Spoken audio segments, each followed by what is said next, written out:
Hey crew, what's up? Welcome back up? to Two Person Echo Chamber. Two-person echo chamber. So I noticed, Mitch, that you were doing all the introductions, and I got a little jealous.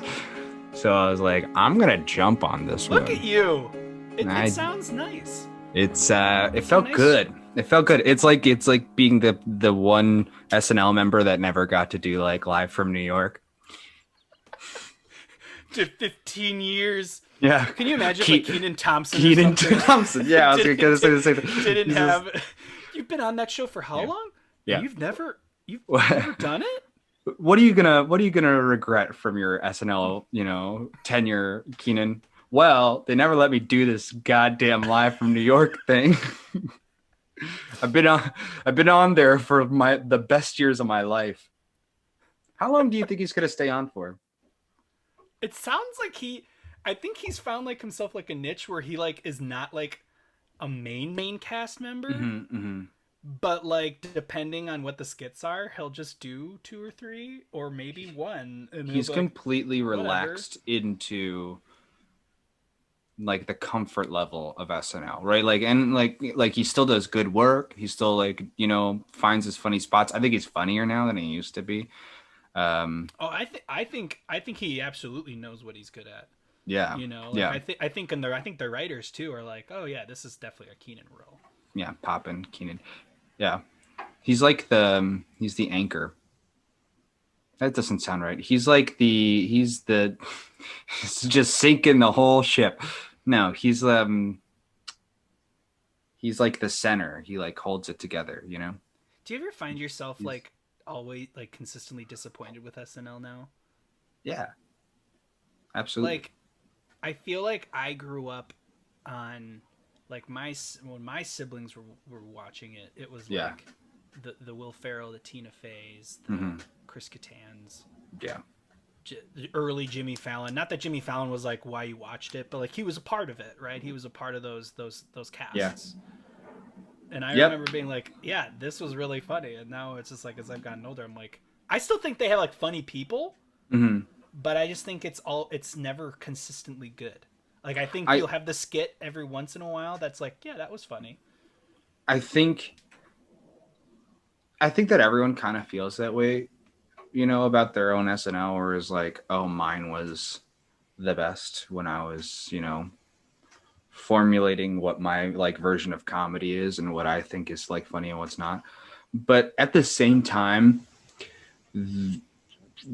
head writer Tina Fey, you know, that's the best it ever was. Yeah, Like, she's pretty good. right. Yeah. And then even right after her, Seth Meyers was great too. And like Seth Meyers still is he good. still had a hell of a crew around him. But yeah, I don't know. They're always good for a laugh. I always pay attention, but it's not the So are you saying weekend viewing. you aspire to be the Keenan Thompson of this podcast? Yeah, I don't want to be let go at the end of the season. Is there a chance that I might get fired, Mitch? What are you saying? No, no, no. It's there is no podcast without you or I. I've seen the numbers, Mitch. Have you? I know that I am popular with women between 40 and 60, and that's our prime demographic. Hey, That's our moms.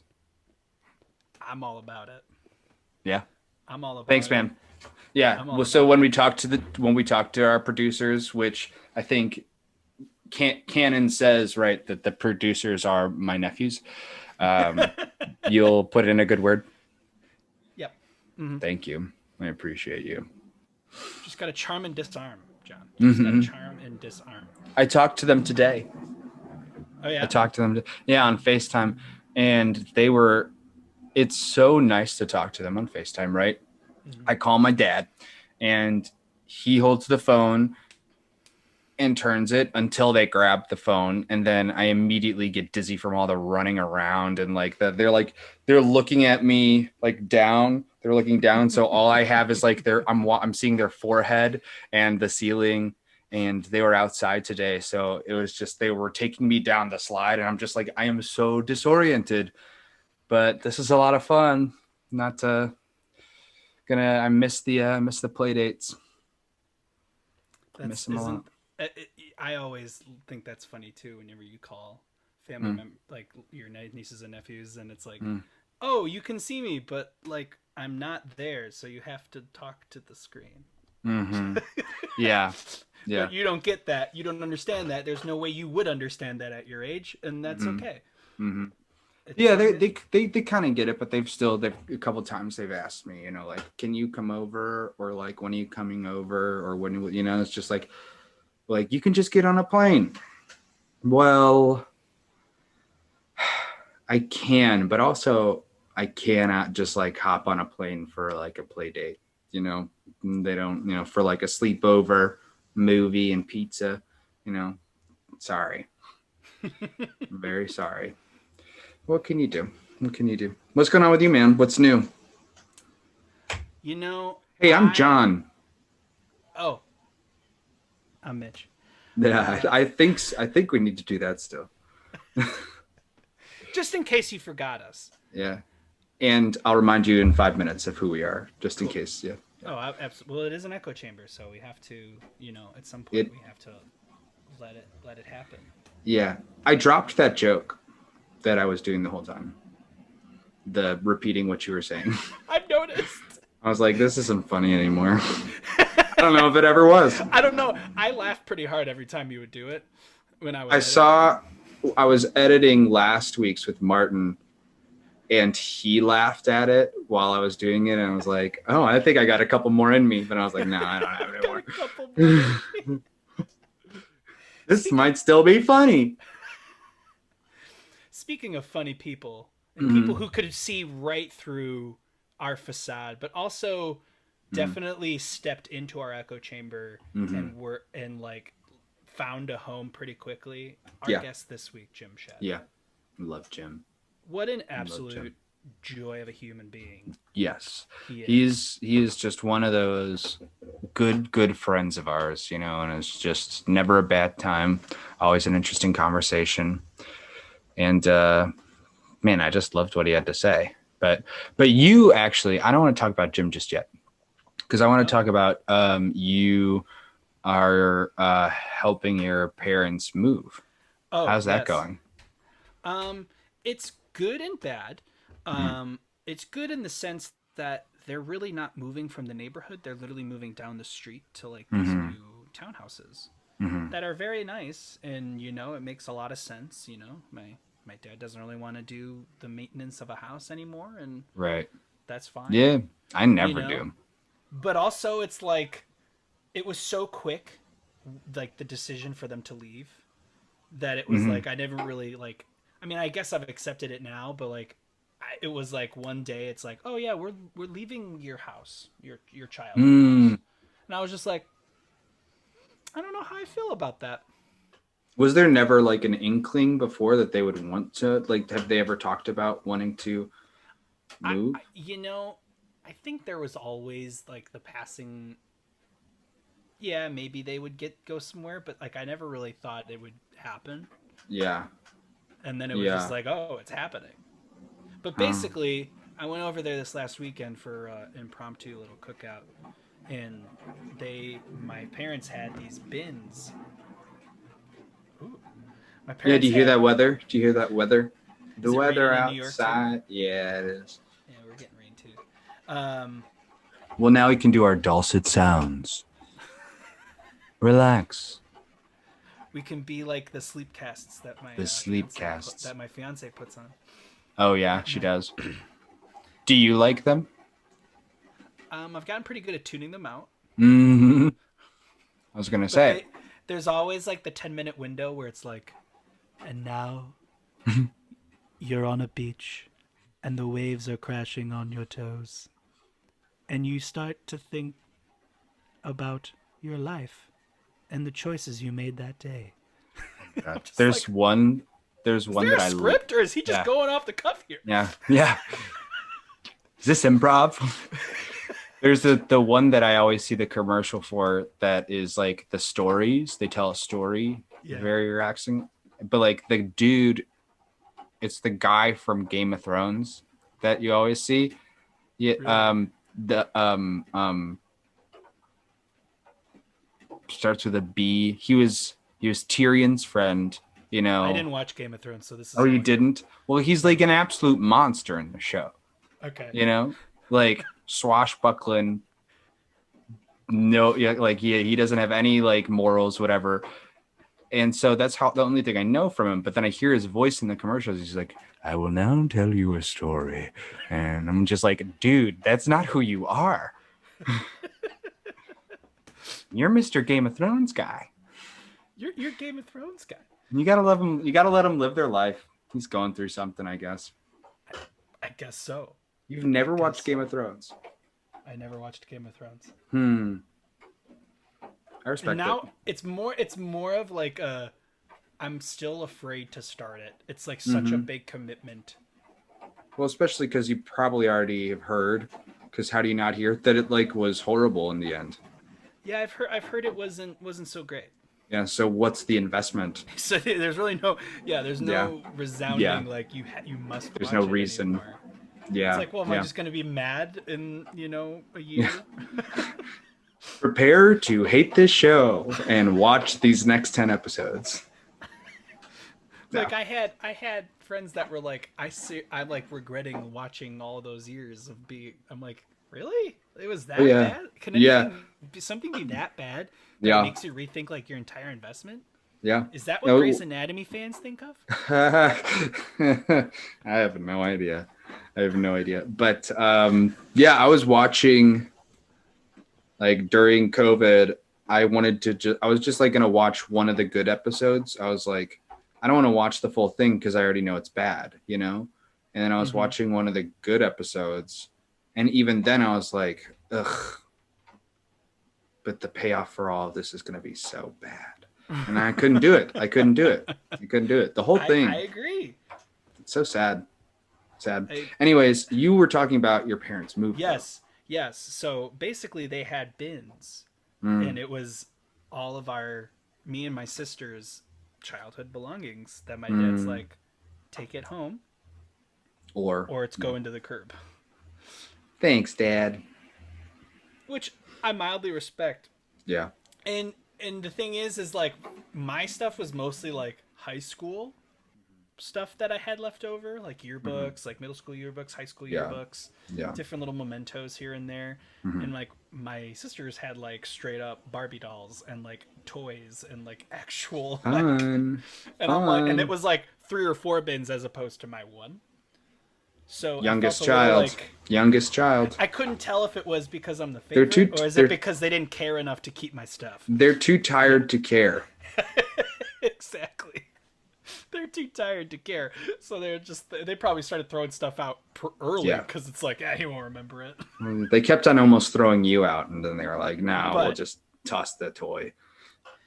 But especially for our viewers on YouTube, I found some choice photos of John,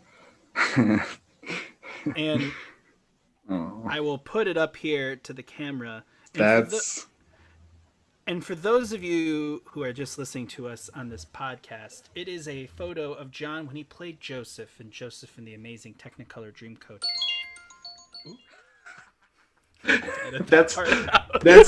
No way. If you're gonna like toss up some pictures of me of embarrassing me, we're gonna keep in the when you have the phone call, man. It wasn't Tit a phone for call, it was tat. an alarm.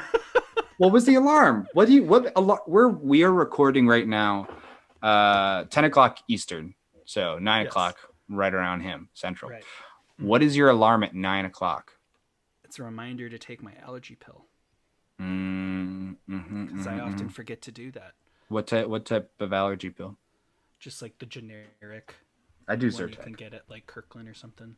I don't know. The other ones don't work. I have to do Zyrtec. I like Zyrtec too, but sometimes that's just not what's Right in front of you. Yeah, right in front of me. To be I totally get that. honest. Okay, so For the podcast listeners, mhm. it is John as Mm, Joseph, mm. which in his beautiful, amazing Technicolor Dreamcoat My that mom made that that, your mother made, which is and it's actually a so very, good. very, very impressive piece of Yeah, fabric. yeah. She's But the really best good part about seamstress. this photo is you are putting on such a facade. You look so happy, and I know you're miserable. You Yeah, know, I remember not enjoying that show. It was a bummer. Um, yeah, it was not what I wanted to do, but what can you do, man? Like it's a memory.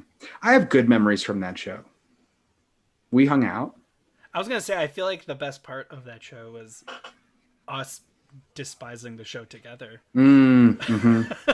Mitch was my understudy. That's right.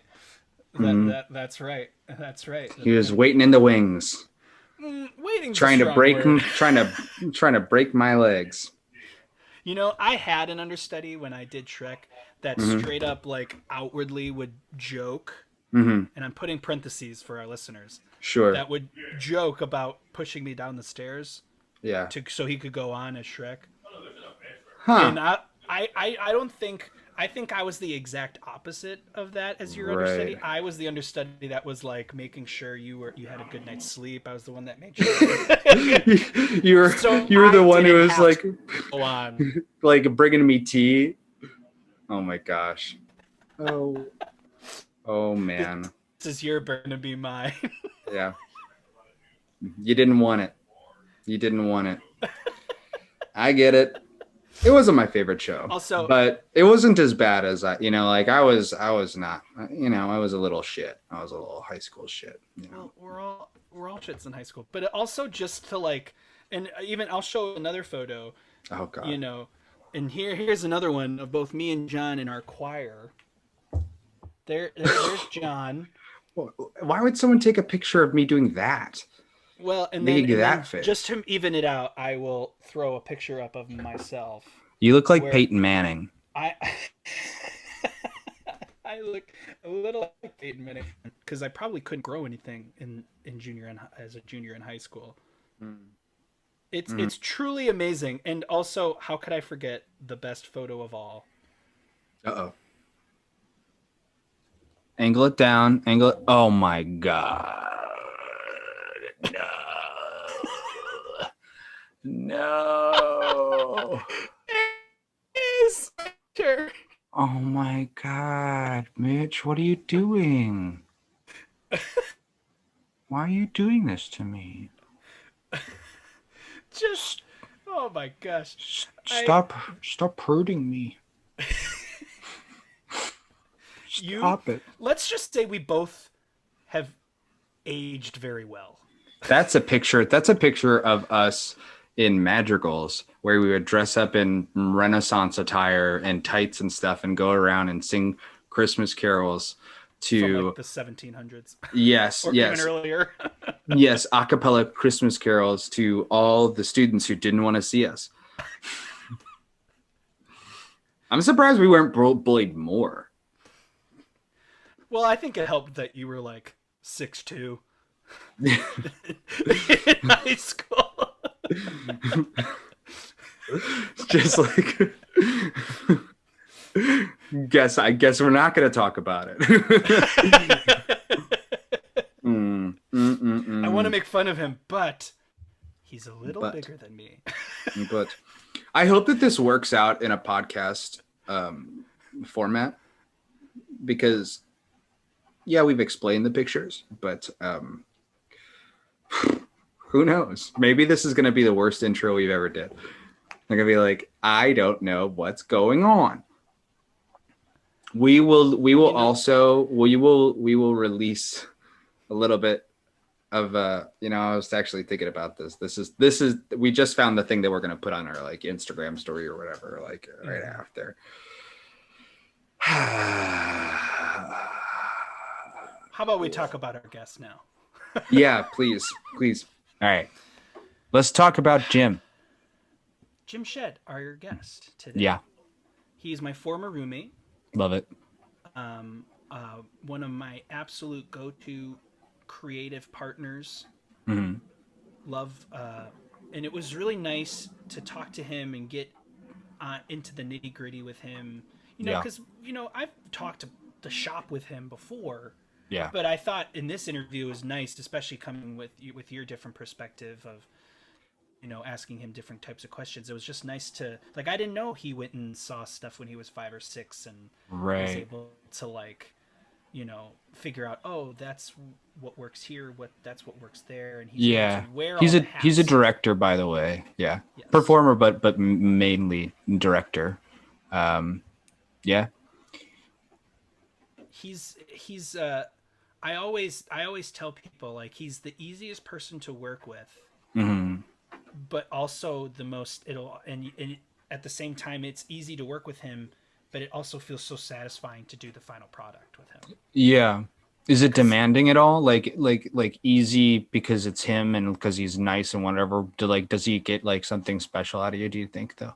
I really do. I think he Yeah. knows exactly, and maybe it's just with me because he's worked with me for so long. He knows what my strengths and my weaknesses are. But Yeah. I think he knows. He's very good at communicating with his casts. He's very good Yeah. at communicating with his coworkers. Yeah. What I love is that.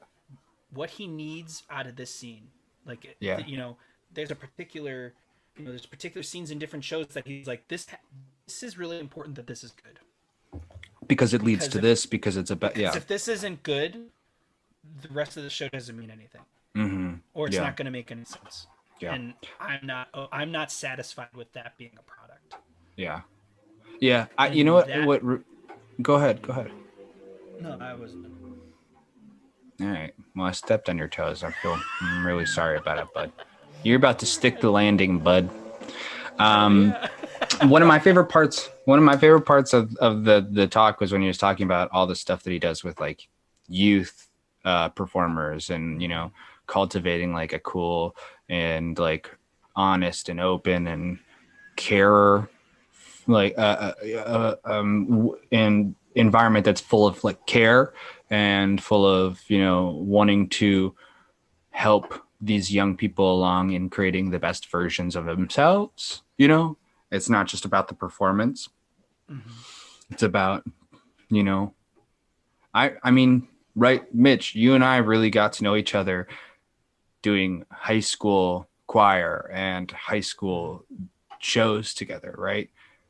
We needed that. If I didn't have, like we were talking about, shit about Joseph, but like the real truth of that is that we were so blessed to have it, Sure. right? Right? Absolutely. Yeah. And Jim's that person that when you do a show with him, you're gonna make memories, Mm-hmm. Mm. and they're mostly gonna be good memories. Yeah. Yeah. I mean I don't want to speak for everybody, but I mean Do it. there's a reason people keep coming back to work with this guy because Yeah. he's kind, he's funny, because he'll treat you as a bed. Mm. When the night when the work day is over, he will just as easily go out and get a beer with you. I love that. You know, I and love that. that's the best part because like it's almost like it's a professional setting, but it doesn't have to be. It Doesn't have to feel we like that. can go about this right and also have respect for each other and also want what's best for each other, even though maybe this day was really hard. At the end of the day, right, Hmm. we're gonna be good to each other as possible. I Yeah, love it. I love I it. love it Yeah, too. because he works all the time. Yeah, he So is nonstop. yeah, it's kind of crazy. So he would have to be very good at making those types of like relationships and cultivating those relationships, because it's really easy to work once, right? Once Yeah, you're working over and over and over again with multiple different companies over and over and over again, right? Like, and the same producers and like getting like a good crew of actors and musicians or whatever, then that means that you are bringing something to the table that they believe in as well, right? yeah. And they must love working with you. I appreciate that. I had a lot of fun. I did one show with him. I had a lot of fun. Had a lot of fun. Well, this interview is a whole lot of fun. It felt like Mm-hmm. it felt like it was just three friends catching up. So Yeah. here's the interview. Hope you guys enjoy.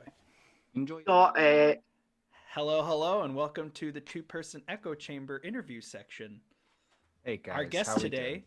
is the beautiful, wonderfully talented, dear friend of mine and John's, Jim Shed. Thank you so much for coming on with us. Dear friend of mine, dear friend of Mitch. That's right. You guys lived together for a while, right? We sure did. We That's sure the other did. deer. We were the whores of Kenmore. I'm here, just a deer all around. Deer in the headlights. Well, Jim Shed here is a director. Yes, of mostly musical theater, but other things as well. Mm-hmm. Yeah. Yeah, I don't know if that was a question, but yes. Yes, that is a question. Look, man.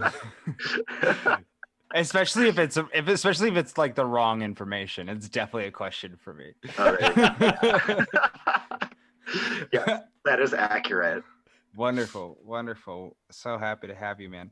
What's going on? How you been? What's new? I've been good. I don't know. COVID. We get what everyone wants to hear about on the podcast right now. COVID. Right. Life. That's exactly why we're doing this show, is because we know that everyone's going through the exact same experience. So we want to tell the same story over and over and over again. You guys know what the public wants. They need it. Just a nice casual reminder of where we're at, right? Mm-hmm. Yeah. But and that's good. It's so good to see you. I haven't seen you in I can't remember the last time we saw each other, Jim. A very long time. It's been too long. Yeah. Maybe it was when I moved you in. Oh yeah, maybe. So again, months. Yeah, because we moved out of Chicago Labor Day weekend. Sounds right. Around there. Yeah. How'd you guys meet? How did through we meet? you. Through you. Did you know the answer to that question? Was that a loaded question? Maybe. But yes, for our listeners, we met. Me and Jim met through John. Those two did Jesus Christ Superstar together, which we have had Michael Gillis on from that production of Jesus Christ Superstar. Yeah, and, what a legend. It was a great interview. Yeah. Yes, it was a great interview. Listener. And then I remember we met at John's folks' house for a hot sec. Mm-hmm. And then, obviously, me and Jim had our own path at ISU, where we came across each other. Right. You came to my house party while my parents were out of town. Is that what that was? Ooh, it was one of those. Yeah. Yeah. It was like that Katy Perry. It was like that Katy Perry music video where she is a nerd, but then she goes to a house party. And then it's like, wow, cool. Oh, yeah. Hot and cold, right? Sure. That's not it. I'm just messing with you. Just a girl. I don't know. I want to pretend that I don't know what it's called. Yeah, just a girl in this world. There it is. No, but yeah, we met. Mitch, did we bond? Because there was, of course, so many non-alcoholic drinks at that party. So, and I think I was coming from a concert in Chicago, a really, really random, 90s, trio bands concert. But anyways, didn't we bond, watch, this is not going to be you, over, the Imagine Dragons Muppet video for, Radioactive or something? I don't think that was it not you? Because okay. I remember being at that party, and it was me and our other friend from high school that me and John's friend from high school that I kind of hung out with them mostly. Yeah. Because I didn't know you guys. Is it Void? It is Void. Okay. Our last episode, we voided out a name, and I'm pretty sure it's the same person because it's the guy always getting into trouble. We're again not gonna say his name, but you know him as well. I'm pretty positive. Yeah, we refer to him as Void. Cool. Yes. Yeah, no, there was a few. John, I met a few of your high school friends at that party. It was like a mix. You had also one of those parties, like which like is so apt of straight theater guys, where it's like, here are all my new theater friends for the summer, and here are all my high school friends. Let's Yeah. mingle. I love it. Yeah. It Or was the it's best just party. like we don't fit, but like whatever. Yeah, but you're like, okay, my parents are out of town. Let's I feel drink like it was almost like it's like you want to bring people together, but also I have to think at the same time it's like a buffer, right? Sure. Yeah. It's like you have this group of people and this other group of people. I've always been like really nervous in those scenarios if I've ever like thrown a shindig of my own, where it's like I have these people, they know nobody else other than me, so I feel extremely responsible to talk to them the whole night. You know.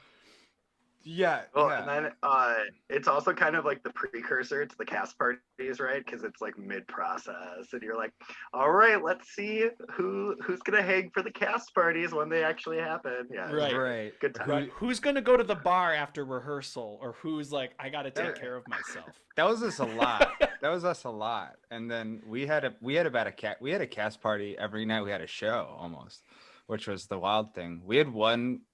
We had our Mary lifted up upside down by by this guy. I forgot what part he played, but and he literally dropped her on her head and like on cement, and she had to go to the hospital, and she couldn't turn her neck for like the other two shows because Oh, it was closing, right? That's Like oh, it was horrifying. closing. Yeah, it was wild. It was absolutely wild. she went to the. Okay, Yeah. were you awake for that? I took her to the hospital. Okay, Yeah. because I was asleep. Oh, Okay, that's well, right. I Because I was wasn't. asleep. My favorite. No, you go ahead. No, No, I was gonna no, say my you favorite no, part, you like go. for me, selfishly. No, you go. No, you go. No, My you like go. selfishly favorite. My favorite part for me of that story is like it was so late. Like, and we were like, okay, well, we're going to bed. Like, y'all have fun, but like by so late, I mean like stupid late. Like, we Like- can hear the summer birds Like hanging early, out. yeah, early, yeah. Like for very sure. early, and we're like, we still have a show, and like I've never, and Mitch, you know this, I'm like not that person. I'm the last man standing, and I was like, this is a crew. Yeah, we went to sleep, and we woke up, went and there were wild. so many people sleeping.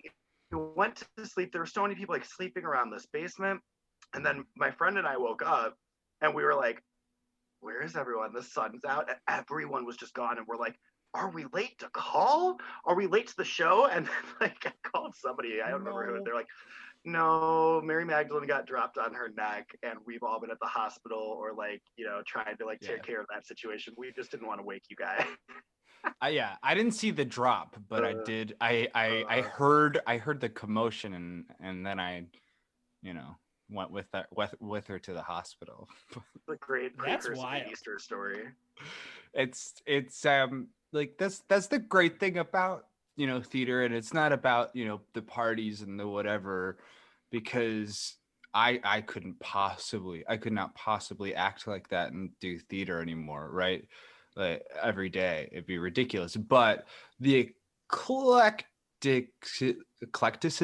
eclecticness, I don't know, of like the experiences that you have, and like the community being like so different for each show, like what you were saying about like the precursor to the cast party when I had people over to like see what people were like and like who can hang or like who is definitely not going to, or it's just kind of like you see so many different types of people in every different situation you have, because your job changes like that, right?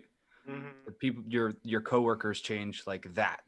It's set period of time and it's done, unless you're doing Wicked on Broadway for a million years. But even that, it rotates, right? I appreciate that about the community. I would agree. I mean, I definitely have the role, and Jim knows this on the various shows that we've done together. Depending on the show, I was with Jim majority of the night, usually in the after parties aspect. So, I just vaguely remember when we did Shrek together, And the first night, that opening night, we got yelled at by the concierge or whatever, the person at the hotel. So then we just Yeah. had every single after party in the lobby. Yep. Come on, guys.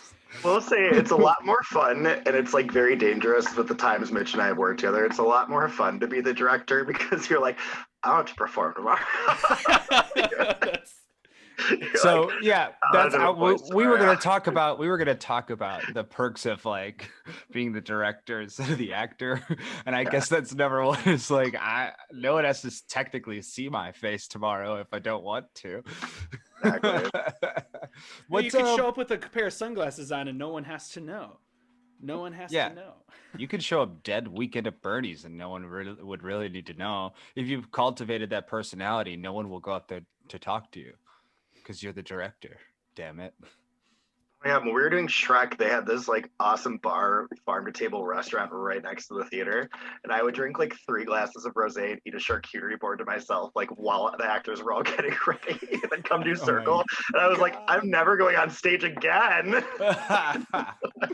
So wait, how'd you get started with the directing side of theater? Um, okay, so take it way back, right? I really like very, very young when I was like, I'm talking 5, 6 years old. I had a very weird, random obsession with like Steven Spielberg, and I really wanted to be a film director. And like, I knew Cool. that when I was like 6 years old, I was like, this is what I want to do. I'm going to do this. I'm going to film school, and that was like the track until the end of high school for me.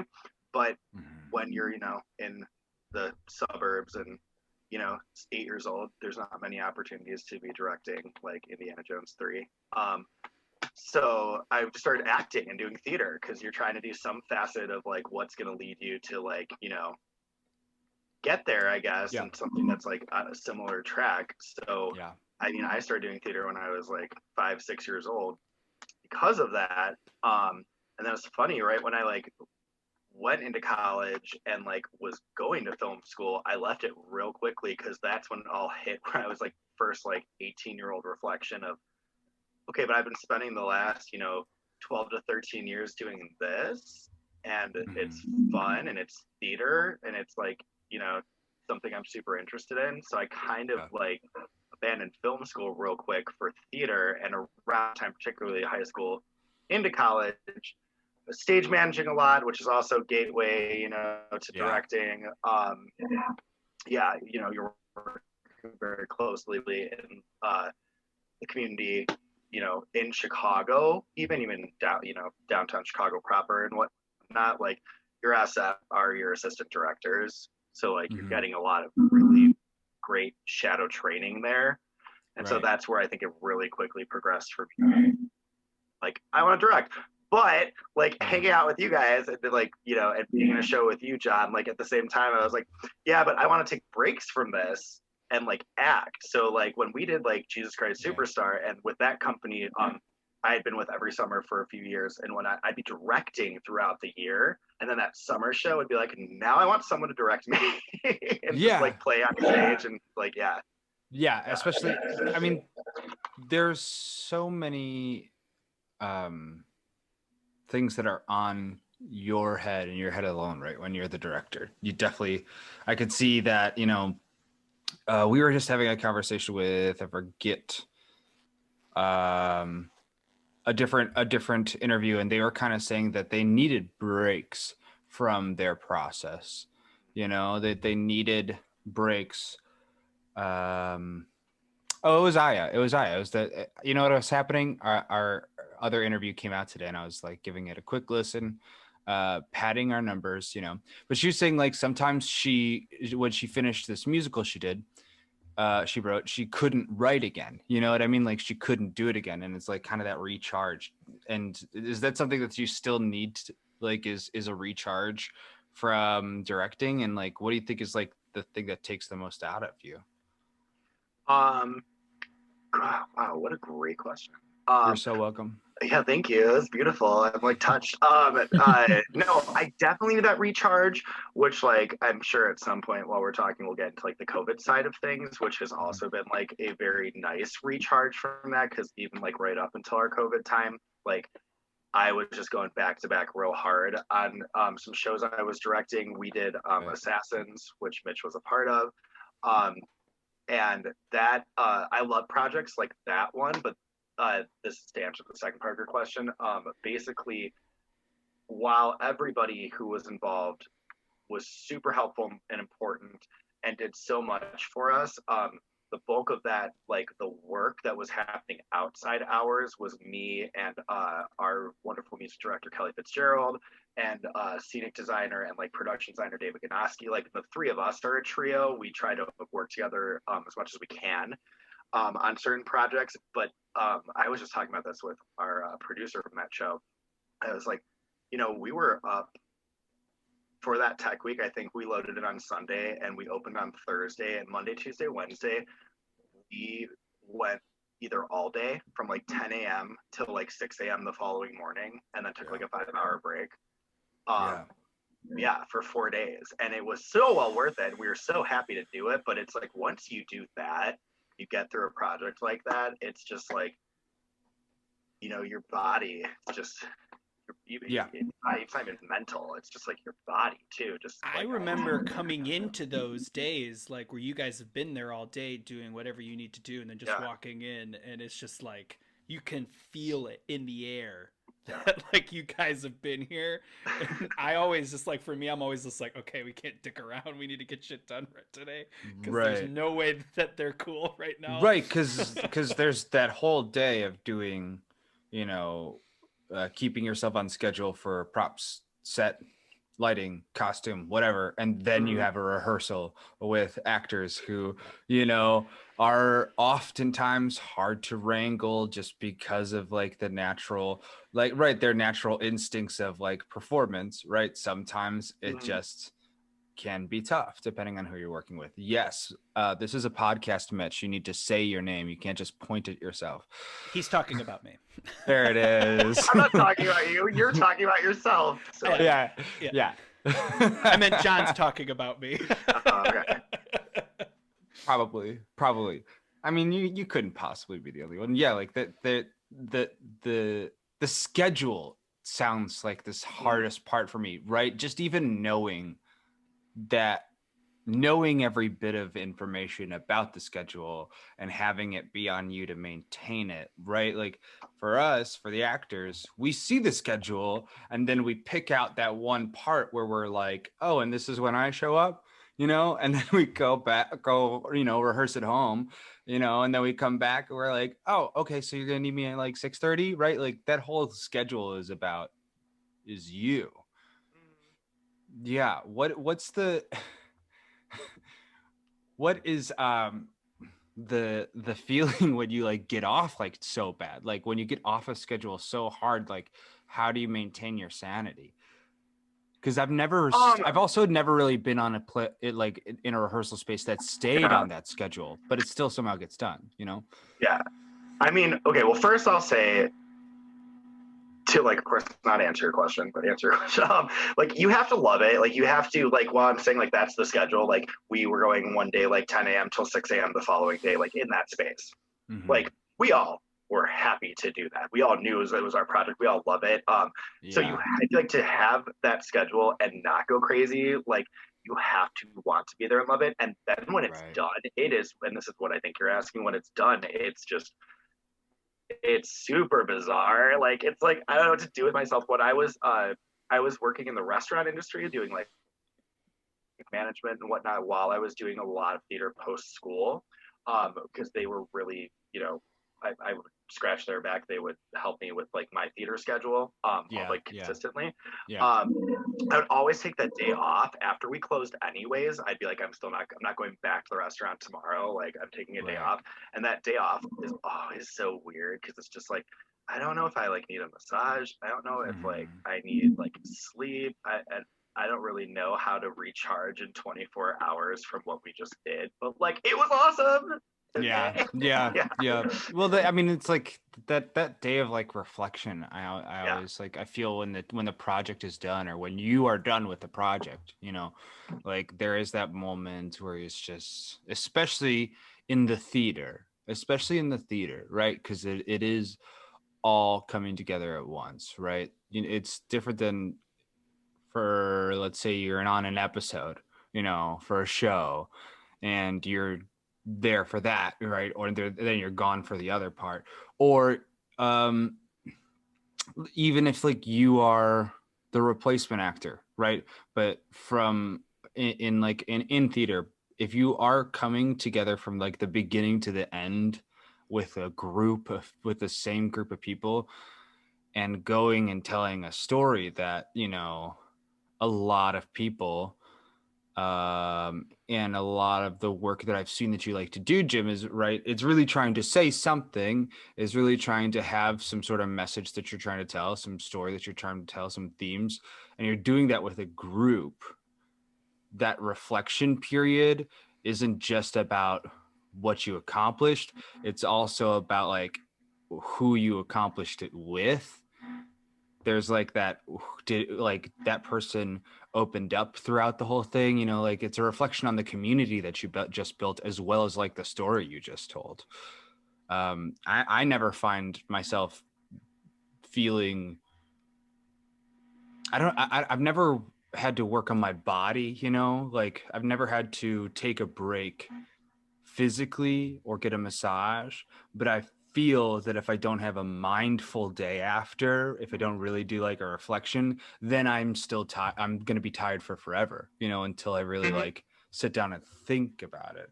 But like a director is thinking about it throughout the whole time, right? Like, is that like just the process that you're going through the whole time, is just like a reflection on like the day, a reflection on that scene, or like when do you find Not. yourself?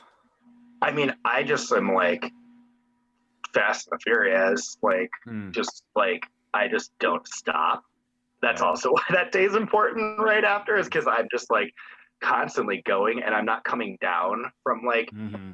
that level Yeah. until like strike is over. We're out.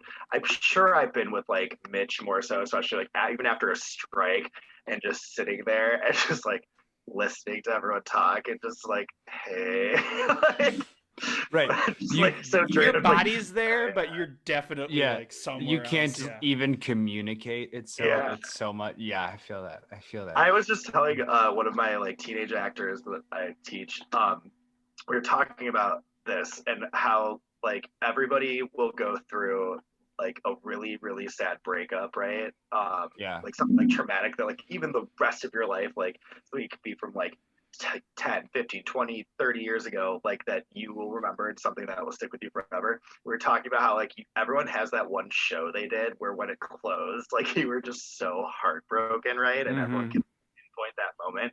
And that Mm-hmm. I think speaks to what you were saying, John, too, where it's like such a interesting and weird process that we go through like together.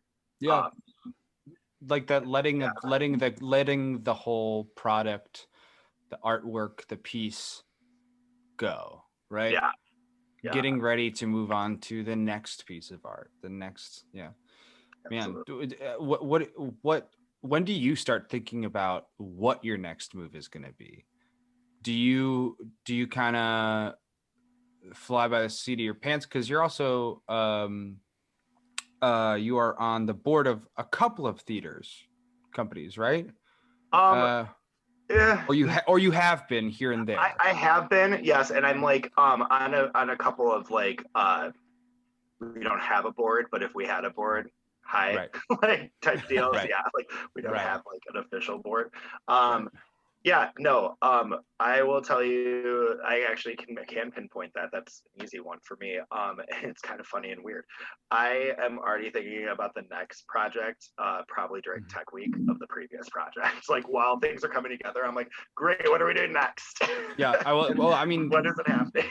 you just looking at your resume, it's and also like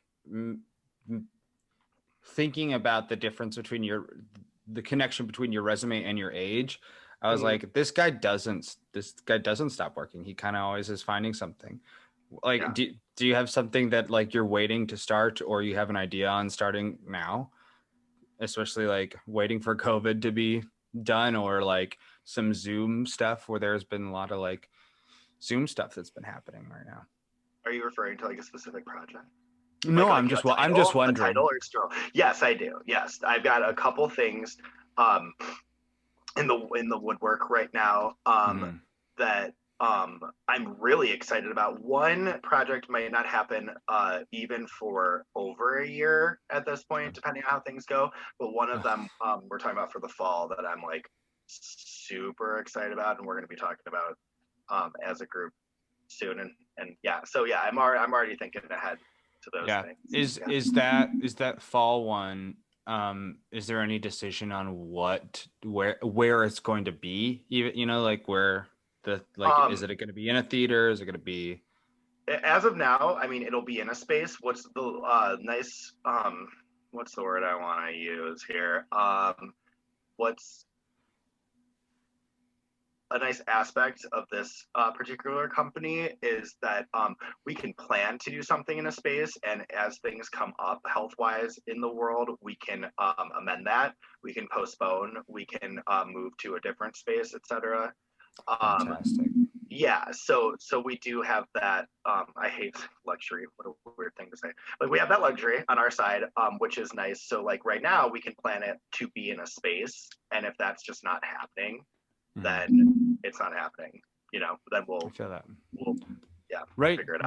There's only so much you can actually like do to plan for whatever's happening right now, right? Like, Hmm. because there's no true way of knowing what we are and are not going to be able to do. Hmm. Like Yes. the NFL just said that they are going to have they plan on having full stadiums for next season.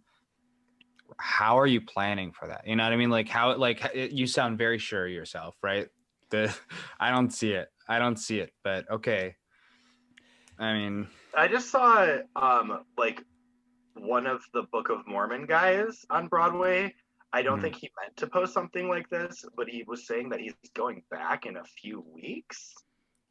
That, that, really? Like that for like rehearsals. I don't know. That was the wording. The wording was like, "Yeah, I'm going back in a few weeks," and that's all that like I Hmm. saw, and I was like, "What does that mean?" Hmm. On with that, yeah. So I mean, that could be anything, but I'm thinking about that. I'm I like, don't. right. There's like a part of me, right, that says that I keep on saying. I feel like a broken record. I keep on saying, "No, you're not ready to open yet. Shut up." Right? Like, but I mean, maybe they have a plan. Maybe there's something, like, and while I have been, I think, very scared of the coronavirus for a lot, and like, I'm one of those people who like sticks my nose up at like a lot of other people for not taking as much care as I do, or thinking about other things than like, Mm, people's like health. I mean, that there is like a lot of other stuff out there, and I mean, if they can do it right, power to that'd be yeah. wonderful, right? That'd be wonderful. But it's always like I always get scared of the idea of like, well, they think they can do it, but can they actually pull it off like in a healthy way? I don't know, right? Like it always that's the part that really like frightens me, right? Or are they?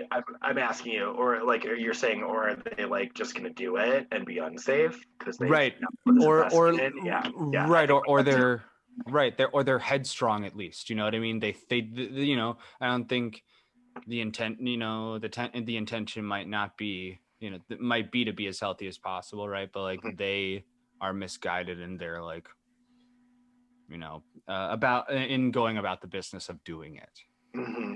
That always that always makes me a little bit worried. But So I have worked with Jim. mhm. Ooh, I've 5 shows, maybe more. I I maybe more. together, yeah. Yeah. And one thing that I've always loved and appreciated with your directorial style and just your vision is you are so good with like utilizing space and how to make sure that like every single person in an audience gets to see a moment. in some capacity. And and you look at your resume and you have all these choreography credits and all this stuff. Where did, like, you mentioned how you saw you wanted to be Spielberg when you were 6. Like, Mhm. where did the spatial awareness, like, when did you start realizing that this was like a strength that you had and that's how you want to utilize? Um,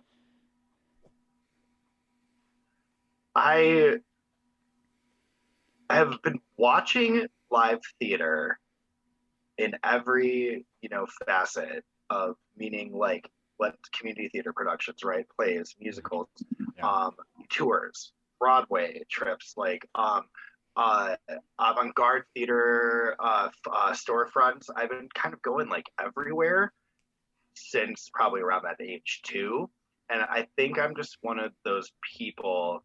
This would be the best way I could answer this for you. I think I'm one of those people where um, you kind of just get really into it and you're kind of studying a lot of it sometimes as you're watching those performances and like seeing like what's working and thinking about it. Like Yeah. our friend David, who's the singing designer we talked about earlier, like I've known him forever, and I know a lot about his childhood and the fact that like he was studying those books, right? Of like that you can buy at the theater, the programs, right? Yeah. Constantly, and he's a scenic designer, and he was buying those and recreating those and drawing those, and it's just like, some people are just tooled that way, and I think that's what I was really watching for was what's working, how is it working, and then of course dance on top of that, Yeah. training in dance. You were Yeah. looking at the technique the whole time. That's such a cool way of looking at that. I mean, that's a very director way of looking at it too, right? Like, is like looking for the how. I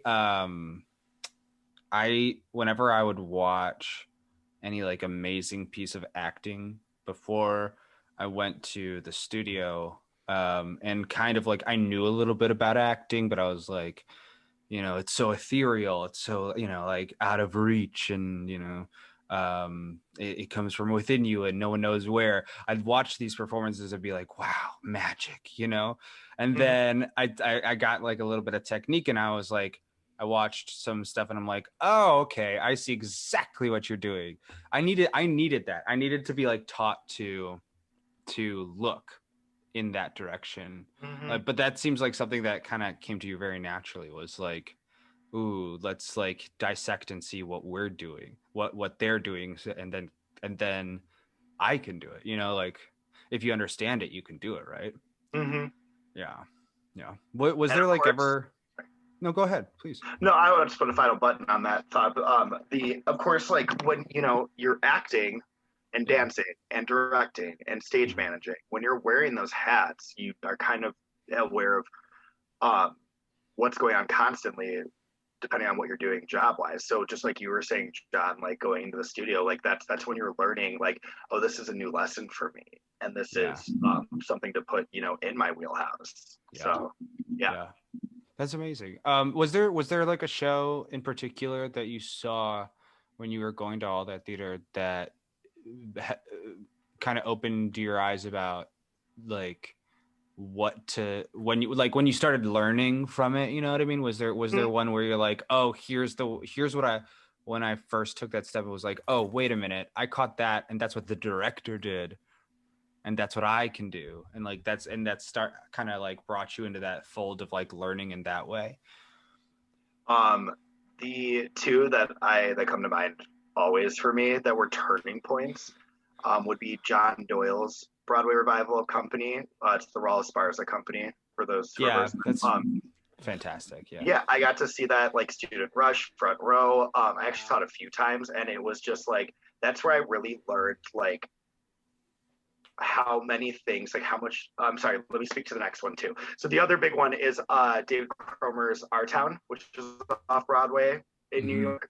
Yes. Where like everybody who kind of read Our Town in high school is like, Our Town. Oh God, I haven't watched a Yeah. QDP production of Our Town. I don't want to go see that. I hate Our Town. I Yeah. saw that, and like that changed everything because it was such a lesson in less is more, and Yeah. not just even like you think about Company, that revival has like really not a ton of pieces to that set, but Mhm. the less is more in the fact that like Raul Esparza's performance, which is so based on him as an actor, John Doyle as a director, is like so filmic and works in such a like less is more story. And so those were the two where like really I was like, this is what I want to do, this is what I want to practice, this is what I can speak to. Like, yeah. Do you remember what type of theaters those were that you when you went to go see them in? Do you know? Company was Broadway Revival, so Company was like I don't remember which one exactly, maybe Music Box. No, that may have been too big. Something in Midtown, like 48. But it was a thrust, right? It was a Oh thrust. yes, I'm sorry. What type of stage? I'm like, yes, it was a thrust. But our town was Barrow Street, so like our town was what's it called? Three-sided. But like not in the round, whatever that is, but like three-sided, but not thrust extension. And very black boxy, so it was very intimate, which was awesome. Yeah, those are so for listeners, thrust is what it sounds like. The stage is thrust out toward the audience and with kind of within the audience, right? And the black box especially is kind of like the audience is very close, I will say, and it can be built in many different ways, which is seems so like a three-sided like sort of black box style theater seems like, you know, similar as a thrust, right, but like very close quarters, which is kind of my favorite type of theater is, right, like Same. right, just like be there with the audience members, you know, like because then you get to do stuff that less is more especially kind of works very well in that case, when especially when you can, like, you know, if someone turns their head too fast, their sweat bead is going to get on, you know, your forehead too, right? Oh, it's happened. Yeah, right. Which is why theater is having a really tough time right now. But like that's like also part of the magic of it, right? Yeah, I what totally you miss the most, right? You just miss like, yeah. hey, I'm gonna deliver this line, and this person 3 feet away from me is really enthralled, or is just like, fuck, where am I at right now? Yeah, for sure. I was just thinking about like, yeah. Go ahead. I was making a joke. Go ahead. Jim, in this show right now, Yeah. we've said you always get to keep talking, and we stop talking during like any crosstalk. We stop because you're the guest. I just try to be like, you know, I'm just joking with you guys, and I don't want to, you know, miss my beat there. But what I was thinking about when Mitch was saying that, I was thinking more about being in the audience, about being covered in Jonathan Groff's sweat and saliva sitting Awakening years ago, and I was just like, this is so gross, but so awesome. It's like, so great. He's doing such so a good. Fanboy. Oh my god. I get it though. I was like, that's a fun one. That's a really fun one. Well, no, and to do shows like Spring Awakening, where they're 10 feet away from you and you're jerking off, you know, or no, they are jerking off. They are jerking off.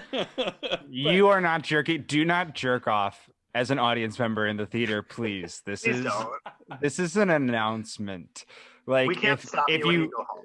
Yeah, if you go to hair, you do not also strip. No. Okay. To be clear, Mitch. You know they are jerking.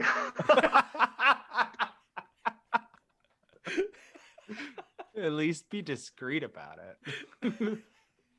Oh my gosh. No, but I was just gonna say, you know, it's not surprising to me that a thrust stage or something, you know, a little bit more close quarters isn't the one where you were like, oh, like, right. I don't know. That for me, I think that most directors and actors in theater would, unless they're really doing something classical, would be in the same opinion of us, right? Unless it's like an actor who's like afraid about their acting ability, you know what I mean? And then they're like, no, I want to be all the way over there. Like, no, like I want to be in the presence of the audience, because that's the whole point of theater in the first place, especially with like the invention of film. The point of theater is to be in the presence of other humans telling a story, right? Like So to like be even closer, right? To be like, it's like theater actors are like cuddlers. You know what I mean? they they want to like cuddle up and watch some Netflix. Well, and They want to get close. there's something to be said about with these with black box and found spaces and those very intimate spaces, and especially being a director and a director who likes to, when we're doing projects around here, I like to be at the performances as much as possible. I like to watch, not for my sake. I just enjoy like now I can watch it because I can't do anything to it. Like I can't give notes or do anything. I just get to watch it now, and awesome. Yeah. But it's fun to watch an audience in those spaces because you could see them get really into it because they almost, and not to sound cliche, but they feel like almost a part of it.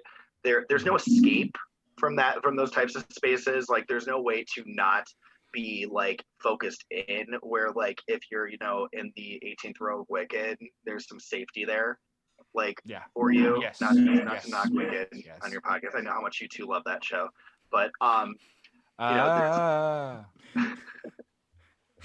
just like that cast. That was the laziest you'd ever hear Elphaba sing it. You know what we need to we need to put his version of that with when Shoshana Bean did her like cabaret thing and she had like all the different actresses on Broadway that played Elphaba, and they just went you just as you're creating more podcast episodes, you need to create a soundboard, and like that needs to be like the something started right thing. It's just like John going Jim, I've already started that. We have that. we officially added our first sound effect this week when I voided out someone's name, and it was because I said the name, and then later on I was like Boyd. And then Mitch surprised me by editing that into the previous person's name. Yeah, I was like, that's amazing. He was like best man, Boyd. Yeah. So we're already starting that. So yes. Great. Yeah, you're in. So Jim, I wanted to ask you. So obviously we've worked together multiple times, and you're always one of those people that's like, I have this project, and even if I don't know what it is, I'm usually just down. And you are very loyal. Like you like to work with a lot of people again. Like who are your favorite types of actors and actresses? Like, and why do you feel like you're always open to working with people again, or do you think like you see something in someone and you're like, I need to keep working with that? The first thing I'll say, and I think you both will agree with me, especially even since we've all met each other to now, like that journey, the greatest lesson I think you can learn as an actor or a director is to be selfless. And that's the most success you're going to have, your project's going to have, your partner's going to have with you on stage. And absolutely. And I of course, like, those of y'all listening that have done theater school, you're like, yeah, I remember when I learned that. But it's like, it honestly is the most important thing where I see success. It's something I try to instill in a lot of teenagers I work with, where I'm like, if you really make this not about you and you really feel that you're going to feel more successful after. And so a lot of the actors I like to work with are people who I have worked with that I get that from, that understand that like I'm never doing anything for vanity. And the times anyone's ever thought I'm doing a vanity project or something where it's about me, I'm like, immediately, I don't really want to work with you again. And I'm talking about like producers, like costumers, like any facet. If somebody like gives me that like air of like, oh, well, you clearly like care about this because it's important to you, and I'm like, no, it's important to the success of like the people on stage, which Mitch, you've probably seen me do quite a bit. I've gotten in a bit of trouble with some people for coddling actors a little bit. Yeah. Babies. But yeah, I want to work with people that want to be there, want to work, are really putting, at least we'll say, the three of us who know each other and know most, a lot of our other circle, are putting at least most of their ego aside in the process. That tends to be the most successful, right? I feel that. And that's why I tend to have some repeat offenders in my casts. I get it. Like, you have a wide community, and it's so funny that your idea of the ideal coworker is a model of what actually like is ideal about theater, which is community, right? Which is that group of people getting together. It's like behind the scenes, and for the audience. The audience is a community with like the performers, and with every single person who like put that story together. Behind the scenes, right? Like, you also are looking for community in the way that you're building it. Is that like something that like you look for in everyday life? Do you have like a bold community? Right. I mean, that's just who you're looking for. Why do you think that's so important? Besides the fact that like it makes your life easier, right? Well, who do you want to work with? Let's outside the theater in day-to-day life, somebody who's looking for the negative and the no, like the I know in everything you're doing, or somebody who's like saying like the why and the yes, and let's explore this. Right.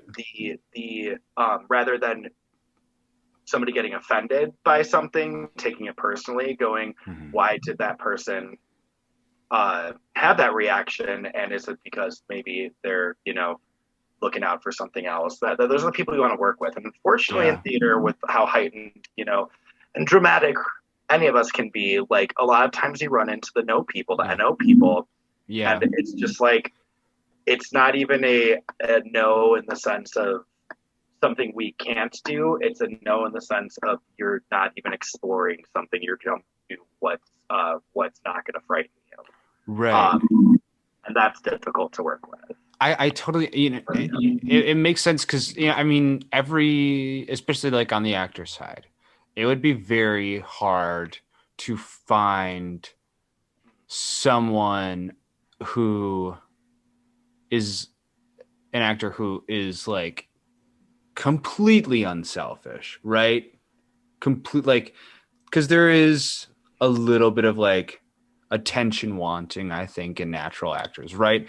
But it doesn't have to be the driving part of your personality. It needs to at least be the thing that you put away from. Remind me this in a quick second to look up this name, because I completely forgot. But I was going to say, the theater always does kind of pull in, I think, those no people, because they only see the ego part of it. They only see like the attention part of it, when there's so much to it. There's so much more to it, right? Like, it's okay to like want a little attention. There's truly nothing wrong with that. It's not okay to like want it more than the success of the show, right? Or absolutely. Yeah. Now, I'm going to take a 2-second break to find this name, but you guys keep going. Sorry. how so? Obviously, you work a ton, and obviously, like you said, you think ahead to projects. But how do you pick? How do you find, like, when you get an opportunity to pick a show to do? Like, when you get to, not necessarily like, oh, you've been tasked to direct this show, but it's like, what do you want to direct? Like, when they ask you, like, what goes through your brain? Like, how is it like, oh, I did this style of show this time, so I want to do this? Take me through that. I don't know if I'm going to answer that question. It's already kind of premeditated. It's like, I've got a list. Okay. So for example, like, if I could have like 20 people in their, 40s to 60s, like 30 people, I would do Follies tomorrow, but I don't have that at my disposal. But like, if somebody was like, hey, I've got this theater group. We've got a bunch of people that come out that are like in their 40s to 60s, like 50 of them will come out and audition. I'd be like, let's do Folly is awesome, you know. Like, but you know, if you bring me into something like this project we're talking about for the fall, that yeah, unfortunately, I hate being mum about something on your podcast. You have to. Yeah, we understand. Cool. We all people looking at your stuff. So, all audience, you know, keep looking out for Jim because he's going to be doing some stuff soon. So, and this one, actually, it's really be fun. But we got basically it's like teens and adults. And it's something that I was approached by, and again, it's not something we're for sure doing, but something where it was like, hey, we need to do a show with teenagers in the fall. This is the idea we have. And I was like, that's a great idea. I've been wanting to do this. And could we have a meeting and see if this is something we can do? This is something that's on my list now. But the show that we're talking about for the fall is something that I've always admired. Love the show, but it has taken a lot of years to really hit my list where I've like found that stride where I'm like, now I know what I want to do with it. Now I want to know that how, you know, I want to speak to this show. Whereas like a decade ago with this show, I would have been like, yeah, I'm not ready to do that because I feel like I just mimic like another production or something. And totally. If I had to do it, I mean, I wouldn't have said yes to it. But if somebody was like, "Hey, we picked this, and we're paying you, and you're like super young and need money and do this," like I wouldn't have known what to do with this show. So you know what? That's such a mature thought is to know that you're not ready for something. I love that. So I'm going to try and tie this in. The name that I was thinking of was Eleanor Aduza, and she was this actress during like the same years as like Sarah Bernhardt.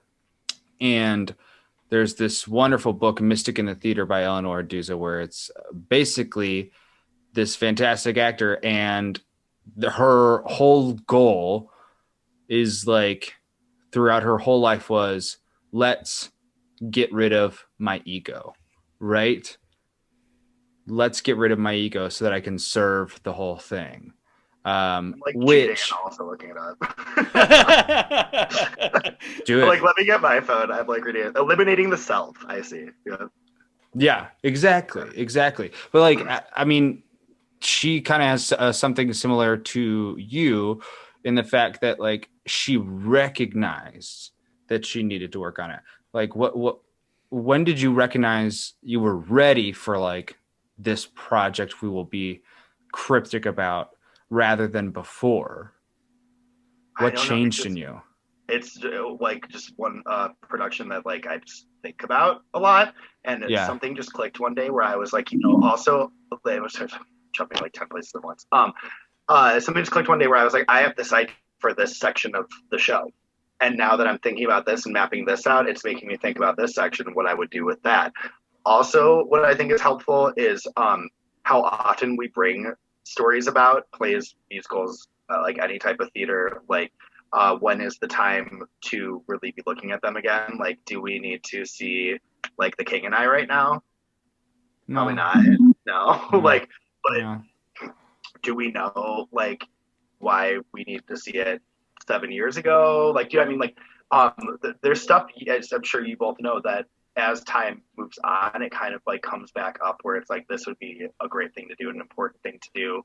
And put it in a different light and context. I think a fair example. There's got to be one. I mean, West Side Story comes up over and over again, right? Les Miserables, I think, had a different connotation, like of revolutionary, like over like the last like 4 years, let's say, about like what is like the people's choice. I'm gonna think of some more. What's the Oklahoma had their revival where they just completely I'm not trying to trash a production though, but like, come on. I understand what I'm saying. It didn't work the way that they wanted to, is all I'm saying. Yeah, but did you see it? Did you see it, John? Did you see that Oklahoma revival? Oh, I'm so jealous, and you're trashing it. That's so interesting. I'm so mad I didn't see it. I'm not trashing it. I'm not trashing it. I don't want to trash it. And that's all I'm gonna say. I don't love that show. for Me either. my own personal Me reason. either. Yeah. Yeah. So, but You I know was what excited though? about that revival. You know what I did see though? My friend was in. It was like there were talks of it moving to Broadway, which is kind of a shame because, there is no Broadway right now. I saw the Yiddish version, the Yiddish translation of Fiddler, and that was fantastic. And that kind of gave it some new meaning, and that was actually like, that fits the mold of what you're talking about right now as well. I was gonna say, go ahead. Sorry. No, I was just gonna say if it's exactly kind of what you're saying about like finding new meaning, bringing up the meaning again, seeing like if it means if the themes are similar for today as they were before. Yeah, absolutely. The one I think about from the past few years, and this is like not the best example, but this is the one that comes to mind, is like the one Once on this Island revival. Like the 90s Once on this Island, right? Like, do we love that show? Whatever, it's all colorful. It's written by two white people. And it's like, what's going on? But like that revival, I think came at a really great time. They also could lean more into like the refugee story with it. The darkness within the story, which like kids, I feel like, especially in the late 2010s, were more apt to and for lack of a better word, desensitized to like sit through than like what producers would have allowed to happen in the late 90s, like, or was I think Silence from early 90s. I don't know. But like that when it's time to tell a story again, like tell a story again. Yeah, absolutely. Yeah. And also, who is the Earth Mama in the revival? Earth Mama, Alex Newell. Yes, fantastic. Yeah. Wow. Jim is an encyclopedia. I'm telling you, like you could just sit down and he will it just comes out, and it's honestly the best part. Yeah, man. Hanging out with Jim. So I do have one more question on my end, and you work extensively with kids and children's theater, and I know you enjoy it. Outside of the obvious, you're crazy, but yeah. What is like your favorite parts, and what's the differences of working with children actors? So this goes back to what we were talking about earlier, where I've been doing this since I was 6 years old. So, and that's children's theater, right? And sometimes, you get to do like a production of Oliver with adults. Sometimes, you're like me and you're super tall 8th grader and you get to be put in an adult ensemble for a few numbers with adults in a show that has kids. Like your best friends are playing Munchkins in The Wizard of Oz, but you're hanging out with the adult ensemble, right? Fun times. I used to think I was so cool. I was like, you're all Munchkins. I get to meet the adults, and then like the Munchkin scene's awesome, and I'm like, oh man, I really wish I was a Munchkin. I'm so tall. Fun times. God. Anyways, thanks for bringing up that trauma, Mitch. I think you brought it up yourself to be this might be the first time I ever defend Mitch. Thanks for getting there, Mitch. Getting me there. There it is. He definitely did. Damn it, Mitch. I said, Jim, I said this in our last episode. I said the best part about these interviews is throughout the conversation, just coaxing out all of these emotions from our interviewers. That's right. all of you guys just listening, there are so many tears streaming down Jim's face, but he's being brave. He's being brave. I know. There's this, trigger warning, Munchkins, guys. So I did it forever. I did teen theater, and the company I'm working with now, I have been with since I was a teenager, and I went from being an teenager in their shows, to a stage manager, to a director choreographer. Like I've not ever, I think I've missed one production with them, and one. I love that. In like 16 years. But what I love bringing to it is like, what didn't I have? And that does not speak to, and that I'm working with now because I love the women that raised me in that company. And it's not speaking to something I didn't have from them. But like, what did I need attention more to for me? What did I need to hear as a teenager from an adult in a safe space with me? That is, helping me grow as a actor, dancer, singer, performer, but at the same time, like, you know, making me feel safe and wanting to be here and like, and, you know, open up and grow as a person through this. And I watch our kids do that, and it's just that's the best part, and that's why I'm That's constantly fantastic. doing it. That's Yeah, fantastic. John, I'll tell you, he did Les Mis with like 18 and under kids, and it was like legitimately so good. Oh, And I remember going in going like, I love Les Miserables. I don't know how they're gonna pull this off, but right. You went because you I love went in Jim. with complete but I went for Jim, and Yeah. it's the end of the first act, and it's One Day More, and he has the kid waving the flag in the center stage, and I'm like, this, God damn it, Jim, having me Can I feel tell things. you?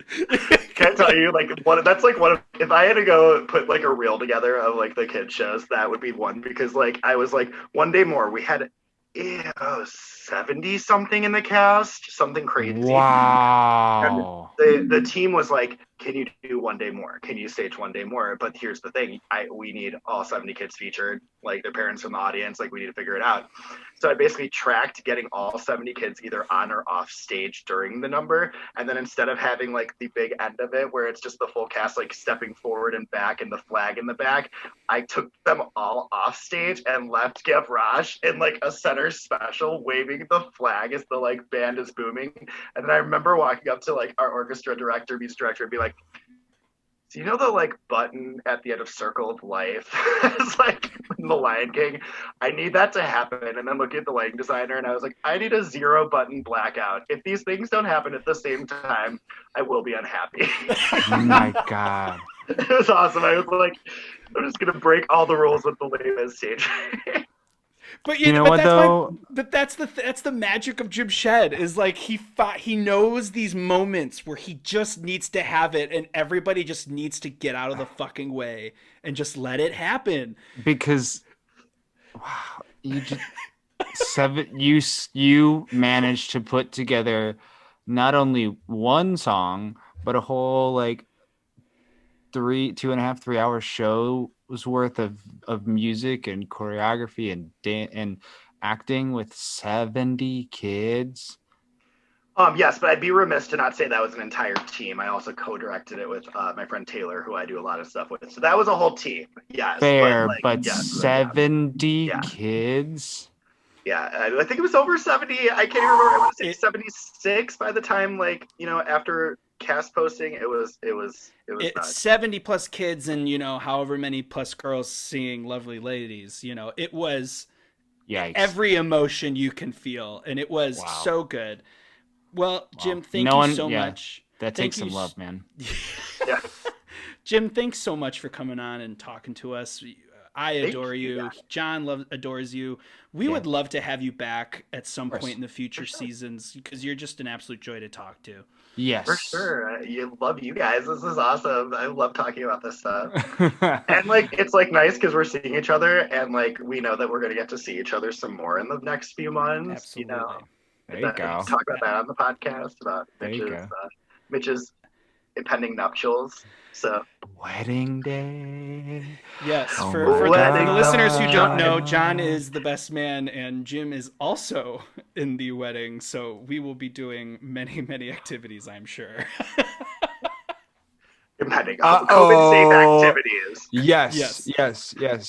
I will tell you though, Jim, we are looking because we're gonna try and get some seats. So listeners, keep watching out, keep listening. See if I actually do my best man job. White Sox Cubs are gonna be around that time, so we're gonna see if we can. Yeah. Cross town. Perfect. And that's it. And we're out. What a blast. See, I talked first again. It's a brand new age with you jumping in right away. I'm in New York now. I got confidence for days. There you go. Mhm. But that was a whole lot of fun. I always enjoy catching up with him. That's the one negative of not living with him anymore, is I don't get to see him as often as I would like to in a normal day. But Yeah, It's growing up, right? great dude, really inspiring. Mm-hmm. Perfect guest for this podcast, I feel. Oh yeah, This absolutely. right I think mix we'll probably of- have him back too. Oh, he'll probably be a guy that we should get to just Yeah. come and shoot the shit with, Yep. once Yep. we got stuff Yep. coming up. It's frustrating because I think I want to bring back every single guest, The issue with that is if we're doing 9 interviews a season and I want to bring back all 9, then it's like, well, then we aren't going to meet new people. And then we'll have made just a larger echo chamber. Yep. Maybe that was the whole goal of this entire podcast. Maybe. I don't know. I don't know if we really had a goal for this whole podcast.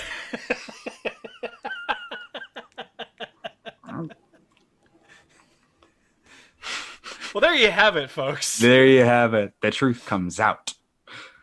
If you keep liking what you're listening to, Yeah. give us a hit, give us a like, give us a subscribe. Comment. If you love the photos of John, just we're gonna have them on our Instagram. Just love them, just like them, comment on them, send them out to the world. They're great photos. Yep. Send them out to the world. And remember to order shave my balls or whatever and my smooth balls. my balls. How dare you? Smooth my balls. Our running sponsor of this podcast. Code. Yeah, and type in the 2PEC. code 2PEC. All right, guys. We'll see you next week. Bye. See you next week. Bye.